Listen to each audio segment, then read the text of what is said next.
Bottlenecks of the world, how oil transit choke points shape global energy security. Imagine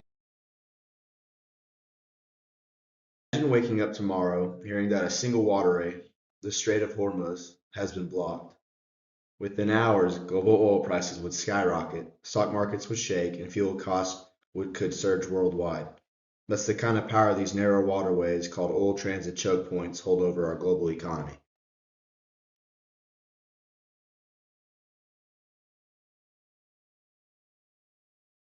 Today we'll be breaking down how global oil supply and demand depend on maritime choke points, which are narrow routes that connect the oil-producing regions of the world with the consuming markets.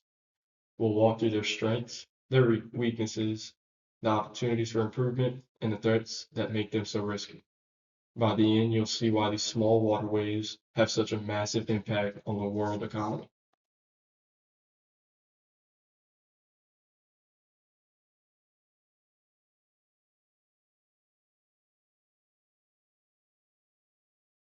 Most of the world's oil is produced in only a few regions, mainly the Middle East, the US, Russia, and parts of Africa.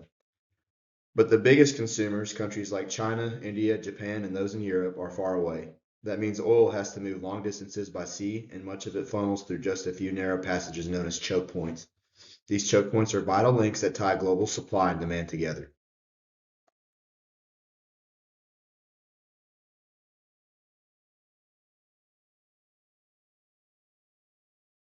Together, these choke points move more than half of the world's seaborne oil.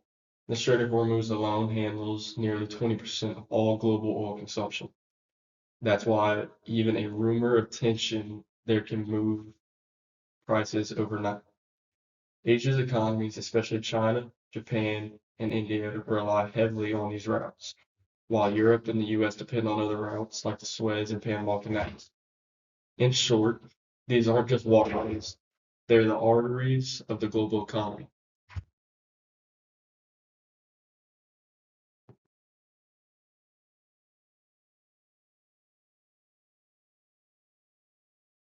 To really understand the impact of choke points, we use a SWOT analysis that stands for strengths, weakness, opportunities, and threats. This approach helps break down both what makes choke points valuable and what makes them risky.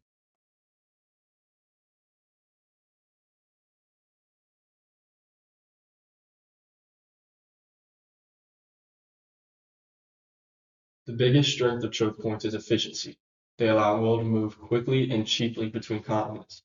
They're supported by decades of infrastructure and strong international security patrols that help deter piracy. Some even have backup systems like the Suez pipeline in Egypt, which can step in if the Suez Canal is blocked. These strengths make global oil trade stable and least most of the time.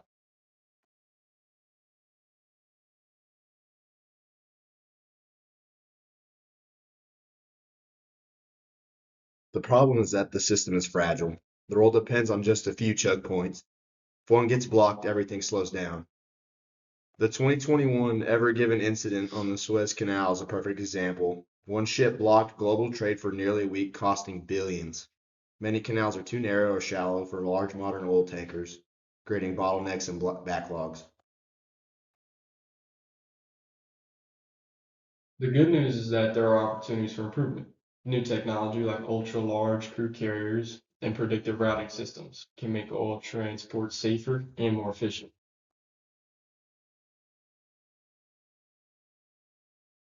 Unfortunately, the threats are serious and growing. In the Strait of Hormuz and the Red Sea, military tensions and piracy create constant risk. Cyber attacks on maritime navigation systems are becoming more common, and even natural forces like storms and sea level rise can close these routes temporarily, disrupting supply chains overnight. Wrap it all up, choke points are both the backbone and the pressure points of the global energy system. Their efficiency and infrastructure keep oil flowing, but their weaknesses and threats can destabilize the world economy in an instant.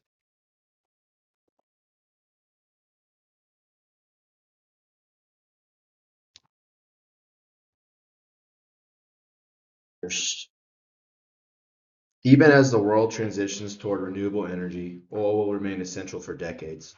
That means these choke points, small on the map but huge in importance, will keep shaping the global economy. Understanding and protecting them isn't just an energy issue, it's a global stability issue. Thank you.